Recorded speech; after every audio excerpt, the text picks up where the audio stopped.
artificial intelligence will completely transform our world. But what is AI? Why will it affect you? And how can you and your business survive and thrive through the AI revolution? Welcome to AI and You. Here is your host, author, speaker, and futurist, Peter Scott. It's pouring with rain outside. Some of it may get on the soundtrack. We don't care. It's episode 78. Today's guest is John Zerilli, a philosopher with particular interests in cognitive science, artificial intelligence, and the law. He is currently a Leverhulme Fellow at the University of Oxford, a research associate in the Oxford Institute for Ethics in AI, and an associate fellow in the Centre for the Future of Intelligence at the University of Cambridge. So, straddling both sides of the Oxbridge divide there, that's a bit of a balancing act. He has written several books, including The Adaptable Mind in 2020 and A Citizen's Guide to Artificial Intelligence, which just came out a few months ago. With a title like that, you can imagine that it's intended for people just like you, the listener of this podcast.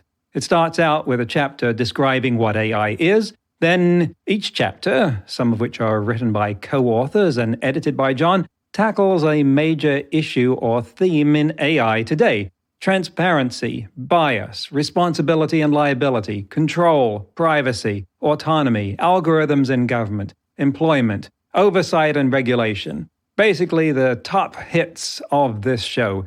It reads like a manifesto or a call to action for the layperson to get informed and involved.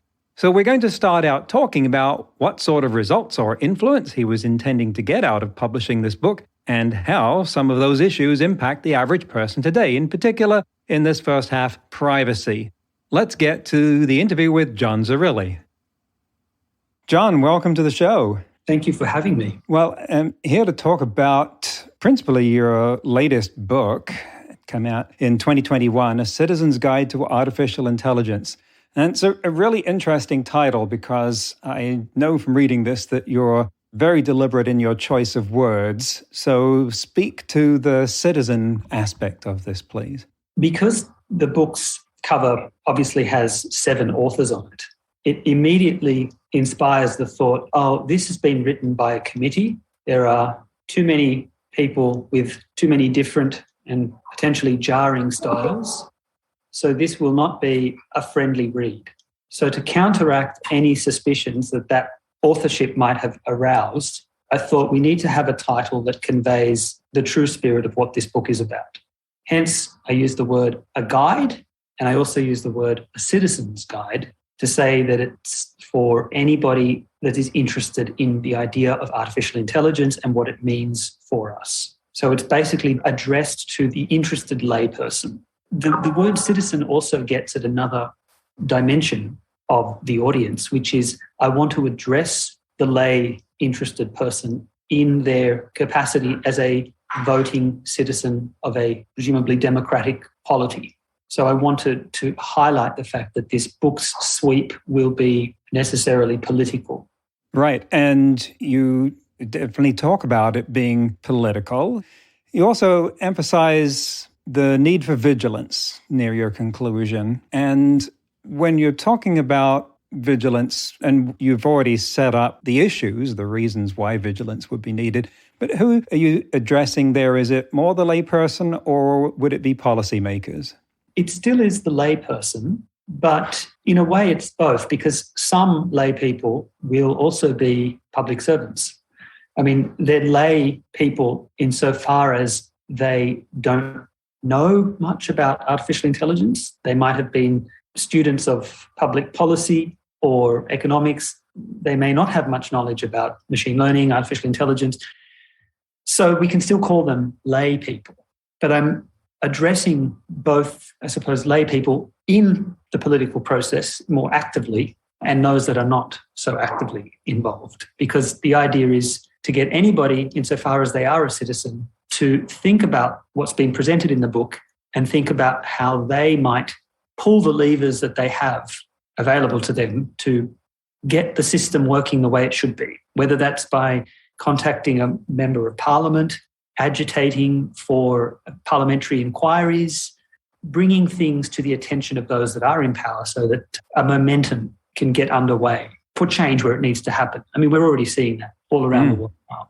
I described for the audience in the prelude to this the sections of the book about these issues that many of which we're familiar with on this podcast by now, about bias, responsibility, transparency, algorithms, use and employment and regulation. And when you talk about the getting a handle on these, asking people to be activist in some form here, to claim a role. And I know this is a very hard question because I've been trying to answer it for years and asking a lot of other people. Where do you see those levers that they can pull? And it'd be different answers for different groups of people. But I know, for instance, in the UK, you've got the all-party parliamentary group on AI, which has been looking at this for years in broad strokes, and they're certainly very well informed at this point. And I think they're all struggling with this idea of, well, who should be involved and how should they do that? And what's the role of regulation? And regulation isn't the only government tool. Certainly there's incentives you can push in both directions. Aside from government, give some examples of how people might take to heart your message and change what they're doing. So you're right to point out that different people will have different circumstances and will be able to engage in the political process in different ways. So the general message is just whatever ways you are able to engage, do grapple with these issues.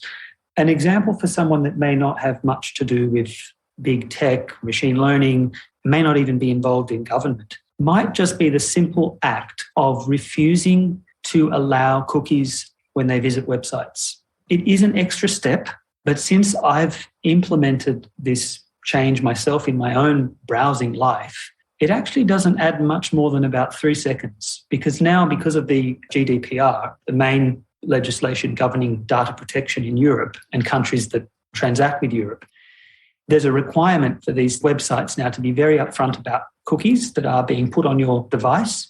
And it's actually been streamlined to a surprising extent. So now when I visit a page, it'll say, this site uses cookies. You can either agree, accept, or it'll have something like manage cookies or words to that effect.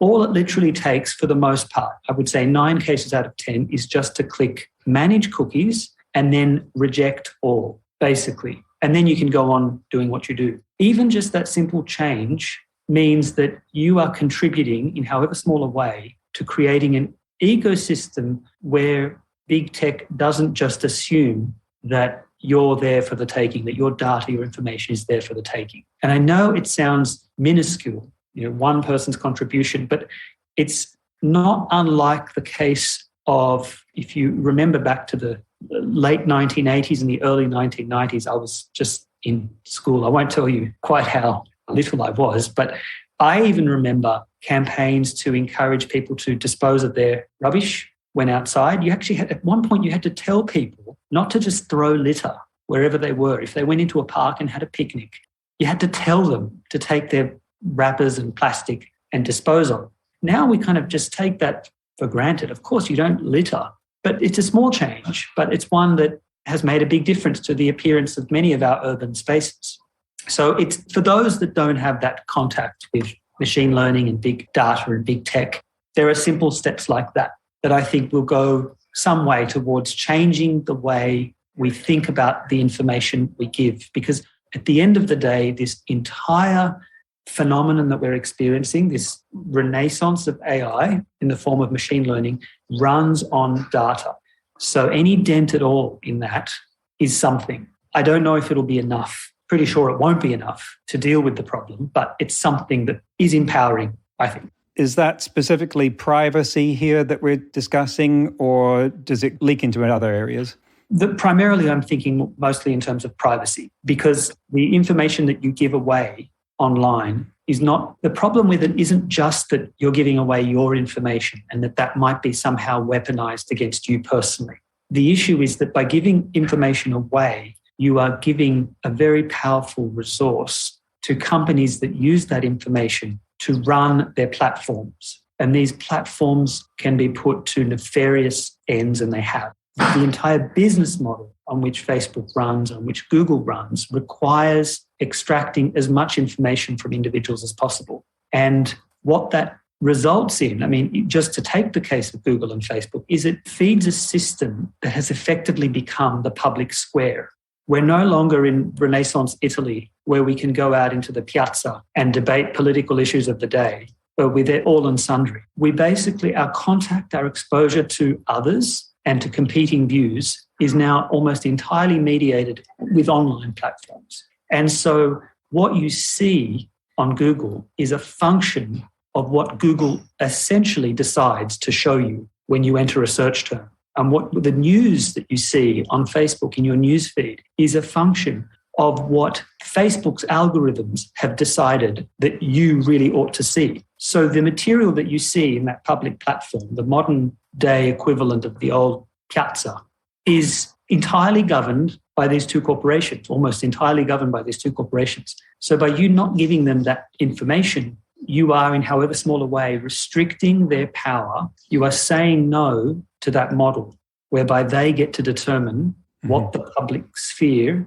consists in. And it's a very good point. You give a suggestion in there, among many others, about how to find in Facebook where it has decided what categories of advertising it will show you. And it actually lists those, which surprised me because I thought it would be a dynamically generated machine learning list where they wouldn't be able to characterize the clusters that way. But no, they show you these specific categories of advertising, and there was probably about 50 for me, some of them predictable, artificial intelligence, some of them not so, like I guess that came off from some search or something I watched once, but it really has nothing to do with me.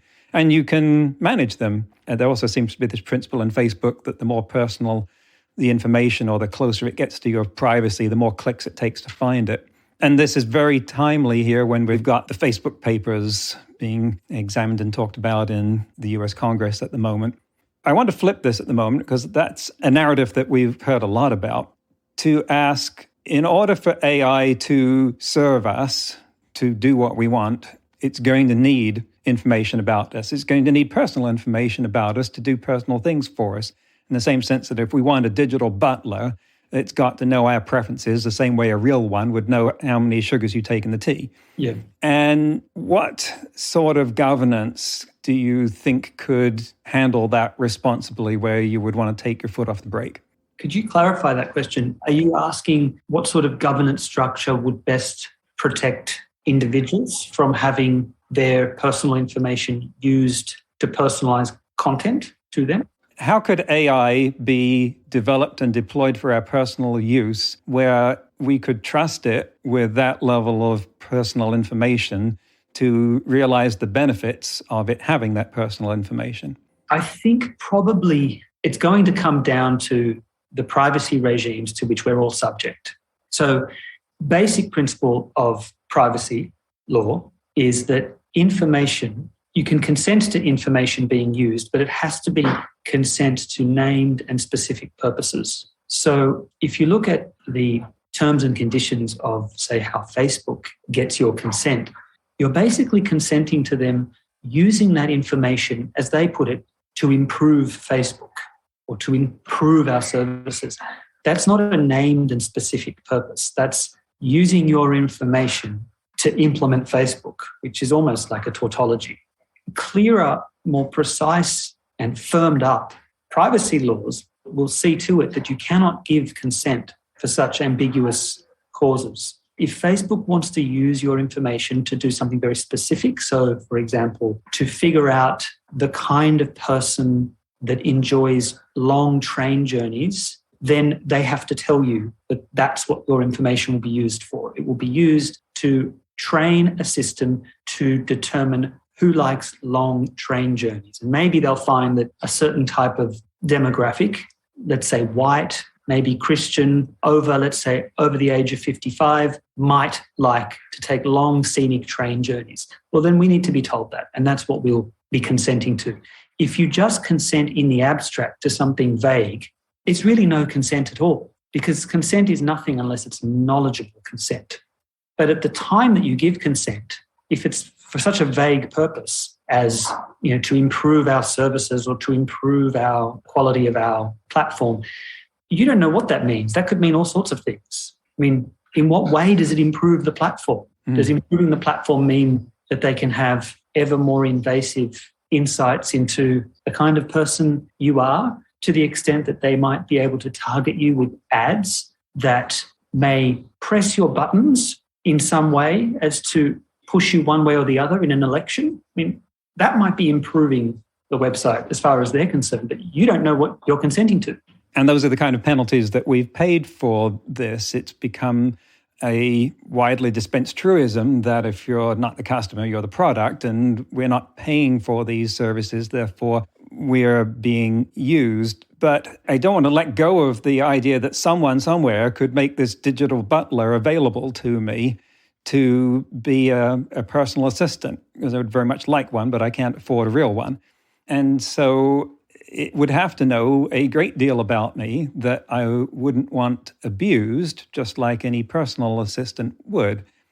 And I'm prepared to pay for that. And in order to do that, we'd have to have the assurance of some appropriate degree of privacy. But now I wonder, does the presence of these huge oligopolies, Facebook and Google and Amazon and Apple, giving away AI in return for zero privacy, does that crowd out the possibility of the kind of service that I would pay for that would have the guarantees of privacy? I think it might. I mean, the digital butler, as you put it, may just not be worth it, because I don't know if there is a way to protect personal data to the point where you can give a company so much intimate knowledge about you without running the risk that it will be sold to someone else or in some other way find its way elsewhere in the data economy.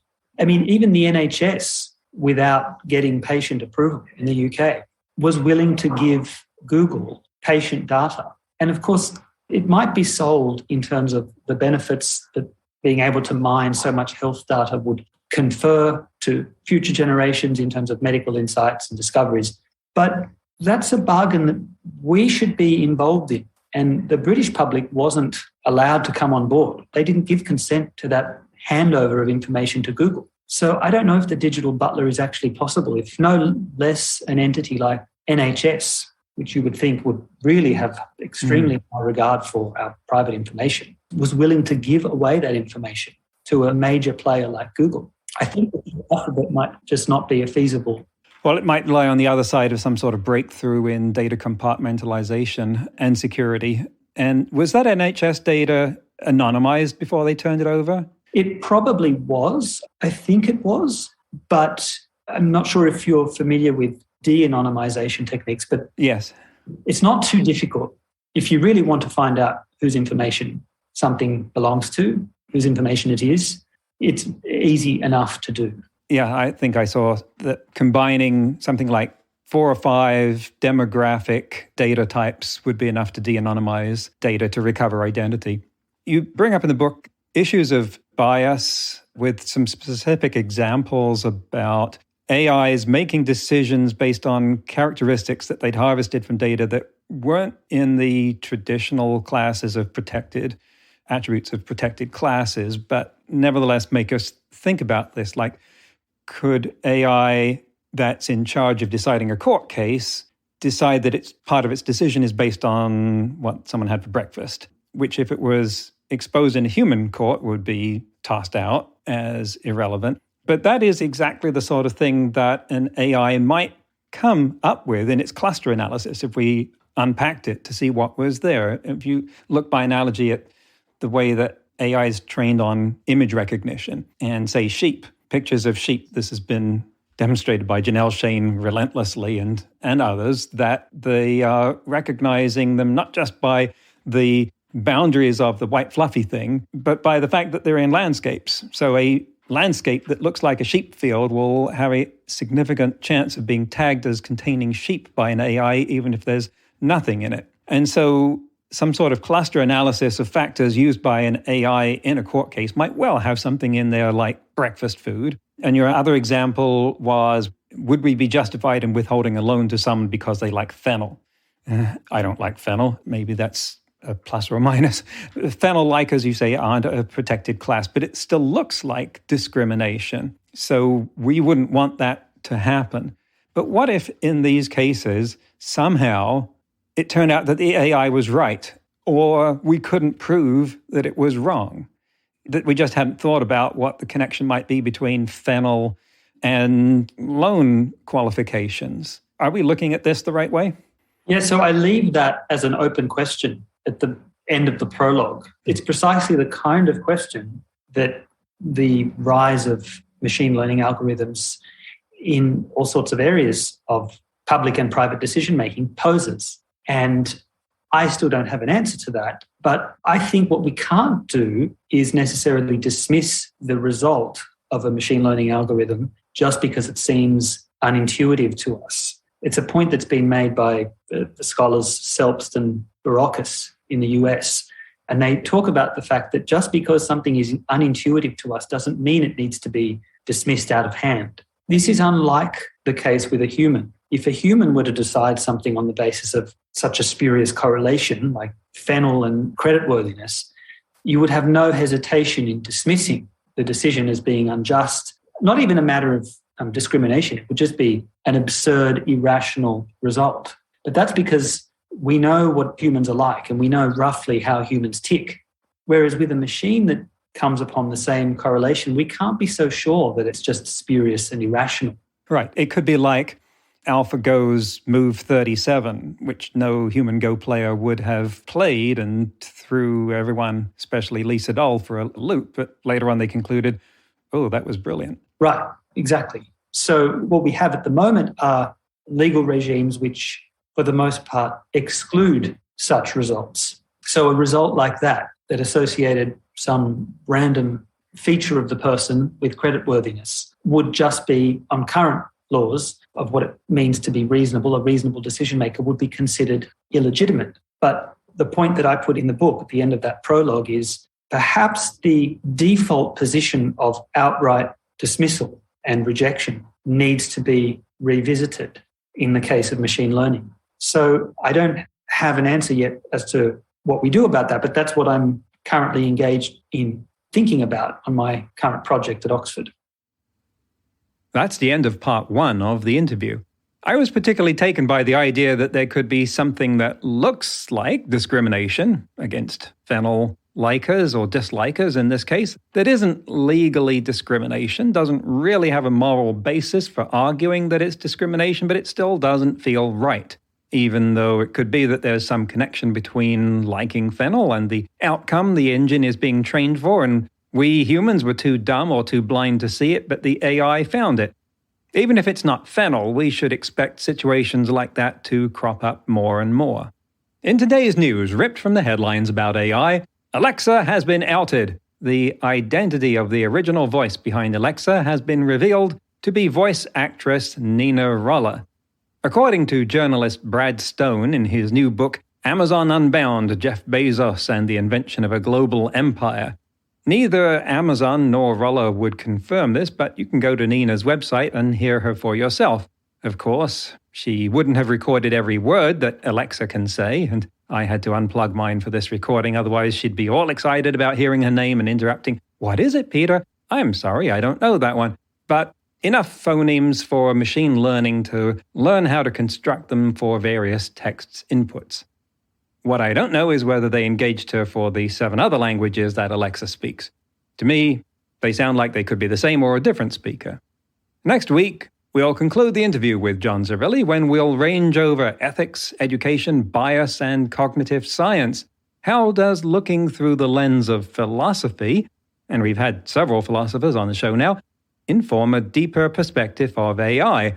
That's next week on AI and You.